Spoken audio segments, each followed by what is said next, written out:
London, a city of culture, education, diversity and opportunities, which draws people from all over the world. However, London has a dark underbelly, which has seen some of the most shocking crimes committed, which have resonated throughout the UK and in some cases around the world. Two people who were drawn to the opportunities in London were Laurent Bonhomme and Gabriel Faurez, both 23 years old and biochemistry students from France, who in June 2008 were on a short research placement in the UK. However, despite only being in London for a short time, neither man would return home. Of the savagery of their deaths on the 29th of June 2008 would resonate throughout the country.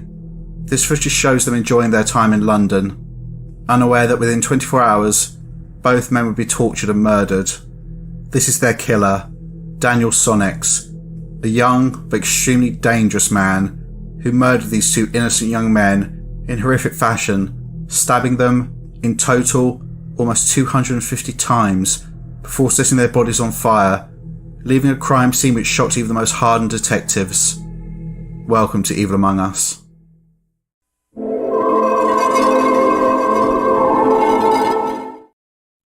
Daniel Sonnex was born in 1987 into a criminal family in southeast London. Sonnex's family were notorious in the local area for their acts of gratuitous violence and criminality. Bernard, patriarch of the family, has 26 convictions for 47 crimes, including armed robbery, gun and drug offences. Sister Louise has served time for beating a woman with a golf club and glassing a woman in a pub. Older brother Bernie boasts 21 convictions for 34 offences and has served at least 10 prison sentences for offences including aggravated burglary and robbery. On one occasion, whilst in prison awaiting trial for robbery, Bernie called the victims of a pub he robbed and threatened them if they didn't withdraw their statements. Sonnex's whole world from a young age was violence and villainy, and he wished to be like his family, and he began down this path at a young age. At age 16, Sonnex stabbed a boy 3 times in the back and chest after a row. Then, armed with a blank-firing replica handgun, he went on the run before holding the weapon against the head of an innocent woman whilst robbing her and her 3 male friends. A few hours later, while still high on cocaine, Sonnex jumped over the counter of a takeaway and pulled out the imitation gun and fired it at 2 employees. Realising the gun was filled with blanks, the employees wrestled Sonnex to the ground and disarmed him, despite him pulling out a large knife. In 2003, for this crime spree, Sonnex was jailed for 8 years, but being incarcerated did nothing to stop him, and during his time in custody, he continued to display persistent violence, including setting fire to his cell, assaulting prisoners, including stabbing an inmate with a pen.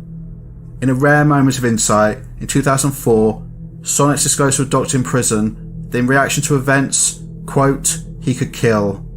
Sonnex was denied parole twice and eventually released in February 2008, a 23-year-old, 6'3" ticking time bomb who appeared to have no ability or desire to control his extreme violent outbursts, a man who appeared to have no empathy and whose behaviour was applauded and not condoned by his family and associates, leading to him being given the nickname, quote, Mad Dog.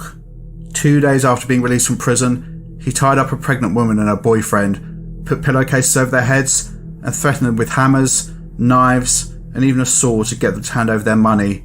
Luckily, the couple managed to flee after the boyfriend wriggled free from his bindings and raised the alarm. However, his next 2 targets would not be so lucky.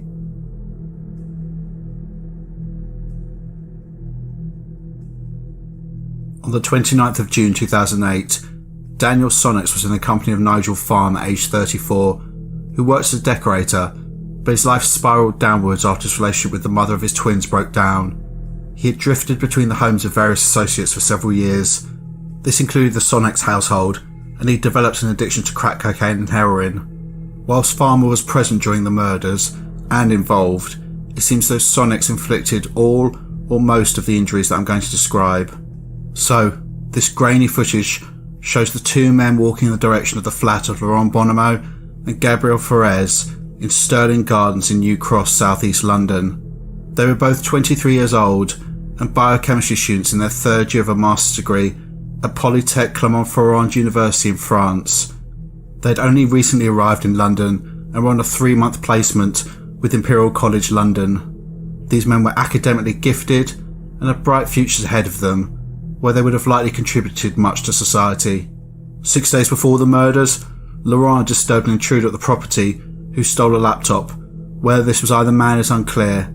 However, even if it wasn't, potentially they'd already scoped out this property, believing they could break in and take whatever they wanted, or perhaps it was a spur of the moment. Opportunistic. However, what they did to these men was unimaginable. It shocked even the most hardened detectives. Sonics and Farmer broke in, and they tied up both Laurent and Gabrielle and tortured them for approximately the next 3 hours. They were repeatedly stabbed in order to obtain their PIN numbers, and this grainy image from a bus shows one of the men trying to take money from their bank account in the middle of this sickening crime. Laurent and Gabrielle were eventually stabbed to death, and an accelerant was poured over their bodies before the place was set ablaze. The fire service was called and the fire put out, and the 2 men's horrifically charred and mutilated bodies were discovered. The extent of their injuries was nothing short of horrific. Laurent had been stabbed approximately 196 times. The majority of these wounds occurred whilst he was still alive. There were 5 stab wounds to his head, delivered with such force that the blade of the knife came out of the back of his skull. There were at least another 25 stab wounds to the head area, while 14 other wounds penetrated his left lung. A stab wound to the back of Laurent's neck hit his spine, whilst 2 others severed his jugular vein and a main artery, wounds which, if he wasn't already dead by this point, would have proved fatal.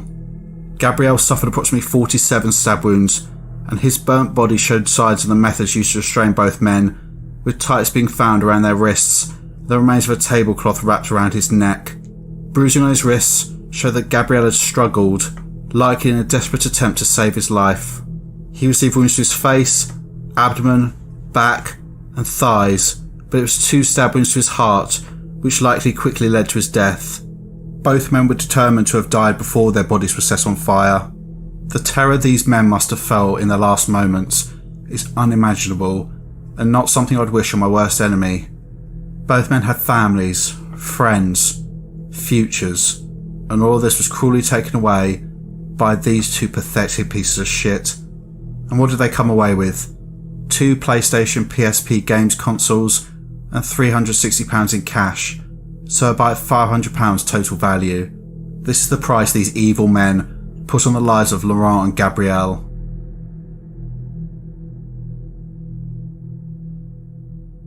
A manhunt quickly began, and the Metropolitan Police issued an e-fit of a man who was seen running from the scene of the crime.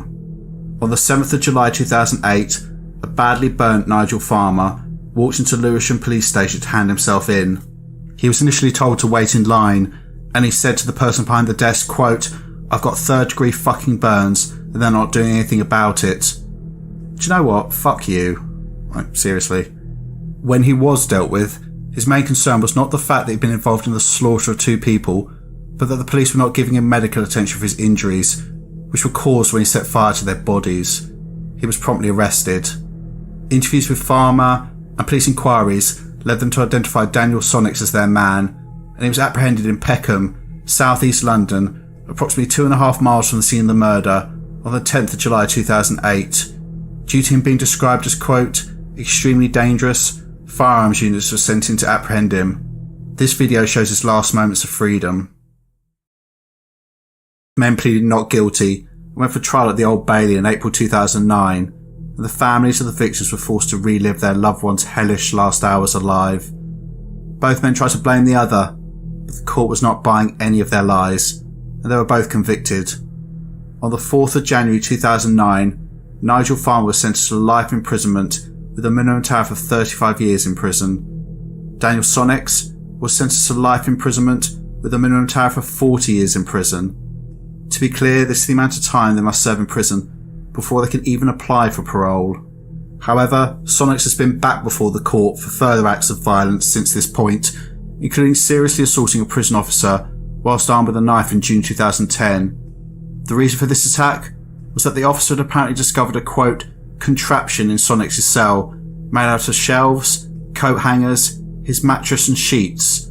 Sonics stated in court for this offence, and I'm not joking about this contraption was a, quote, glider so I could fly from the rooftop over the wall of the prison establishment. Now, I'm not entirely clear what's more ridiculous, making a glider from a mattress and coat hangers, or the idea that he believed that no one would notice or question a 6'3" convicted murderer soaring over their heads.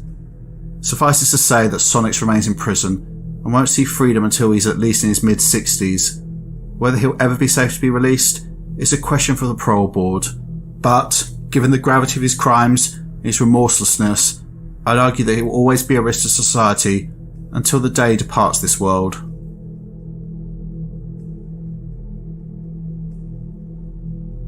When talking about the case of Daniel Sonics, I want to discuss the nature of evil.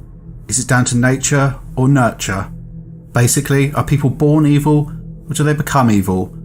This is a debate that's been going on for decades, but I firmly believe that evil is, almost always, something that's created, with the seeds being sown in childhood.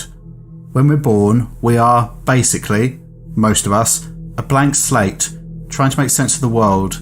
We take our cues from those around us, predominantly our immediate family, and how they act influences how we behave.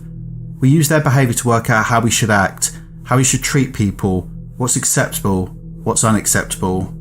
If a child is born into a world where they're exposed to serious violence and they're around people who glorify this type of behaviour, it's no surprise they think this is the way to get what they want, and they don't develop any empathy for anyone else or any barriers inside their mind which will stop them from committing serious acts of violence or even killing people. Obviously, this is an oversimplification, but it's not surprising that Sonics' siblings, growing up in the same household, all appear to have had run-ins with the law. In the case of Sonics, normal for him was extreme violence, and this appears to have been his way to get what he wanted, to punish people, and to gain the respect of others. I think his behaviour goes further though. The extreme level of violence he was willing to use demonstrates his psychopathy and lack of any real regard for human life. I think that Sonics felt, in order to get the recognition he was craving, he needed to escalate his behaviour far in excess of any of his siblings or other family members, hence why he turned to murder. But also, Sonics is, by all accounts, a hulking giant of a man. His two victims appear physically slight, so this offence was characterised by violence far in excess of what was needed to achieve the end result. Instead, I think that Sonics actually enjoyed the act of killing, stabbing these men over and over again, likely feeling very powerful and a thrill as he took their lives.